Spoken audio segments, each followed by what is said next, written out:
I think that's one of the crown questions that came out of very recent trial results. In the RxPONDER trial, the specific subgroup of patients at intermediate risk with a recurrence score between 11 and 25 in the postmenopause did not show any difference or benefit for chemotherapy. In the premenopausal setting, there was a difference and an approximately 5% chemotherapy benefit in terms of disease-free survival. When you look at the more relevant distant disease-free survival, so that means keeping metastasis away, then the difference is 2.8%, which is almost identical to what was shown both in the TAILOR-X trial as well as in the MINDEC trial. So we can say in terms of benefit of distant disease-free survival, we see about a 2 to 3% difference favoring chemotherapy. However, what is unknown is whether chemotherapy actually acts as cytotoxic, as we used to believe, or via its side effect of ovarian function suppression. And obviously my task in today's debate is to argue that most of it, if not all, is ovarian function suppression. I think there's very good arguments for that. The old ovarian function suppression trials, based on, from nowadays perspective, suboptimal treatment combinations, actually show the benefit in the magnitude of 10–15%.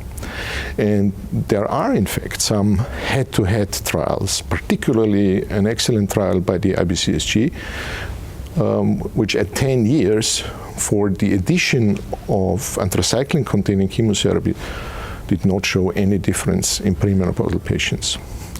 Furthermore, one would believe that chemotherapy is particularly important for the very young patients. In fact, the opposite is true. When you look at all these trials, you see that the chemotherapy benefit comes from those age 45 to 50, where it is relatively easy to achieve ovarian function suppression. Below the age of 35, where most of our patients get chemotherapy, chemotherapy does not yield amenorrhea in a large proportion of patients, and the data demonstrate that that means that it's not particularly working in that subgroup. So I think taking all these things together, it's fair to say that for the vast majority of patients, everybody at low risk anyway, but also for patients at intermediate risk, the addition of chemotherapy to an optimized endocrine intervention that should contain ovarian function suppression is not helpful. And chemotherapy, as I put it, is just a graceless method of achieving ovarian function suppression.